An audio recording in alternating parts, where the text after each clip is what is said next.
ലോക്സഭാ തെരഞ്ഞെടുപ്പിന് മുന്നോടിയായി എൻഡിഎയിലേക്ക് കൂടുതൽ കക്ഷികളെത്തുന്നു. ടിഡിപി അധ്യക്ഷൻ എൻ ചന്ദ്രബാബു നായിഡു ഡൽഹിയിൽ കേന്ദ്ര ആഭ്യന്തരമന്ത്രി അമിത്ഷായുമായും ബിജെപി ദേശീയ അധ്യക്ഷൻ ജെ.പി. നദ്ദയുമായും കൂടിക്കാഴ്ച നടത്തി.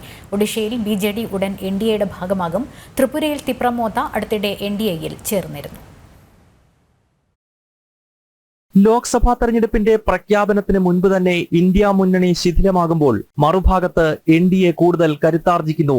ബീഹാറിലെ ജെഡിയുവിനും ഉത്തർപ്രദേശിലെ ആർഎൽഡിക്കും ത്രിപുരയിലെ ടിപ്രാമോത്തയ്ക്കും പിന്നാലെ ഒഡീഷയിൽ ബിജു ജനതാദളും ആന്ധ്രാപ്രദേശിൽ ടിഡിപി എന്നീ കക്ഷികളും എൻഡിഎയിലേക്ക് എത്തുകയാണ്. കഴിഞ്ഞ ദിവസം ഡൽഹിയിലെത്തിയ ചന്ദ്രബാബു നായിഡു കേന്ദ്ര ആഭ്യന്തരമന്ത്രി അമിത്ഷായുമായി കൂടിക്കാഴ്ച നടത്തി. ആന്ധ്രയിലെ 25 ലോക്സഭാ മണ്ഡലങ്ങളിൽ ടിഡിപിയും ബിജെപിയും സഖ്യമായി മത്സരിക്കും. ടിഡിപി മുൻപ് എൻഡിഎയുടെ ഭാഗമായിരുന്നു.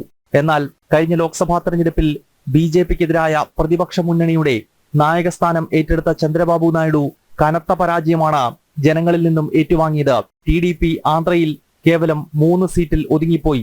ഒഡീഷയിൽ ബിജു ജനതാദളും മുൻപ് എൻഡിഎയുടെ സഖ്യകക്ഷിയായിരുന്നു. ജനം, ഡൽഹി.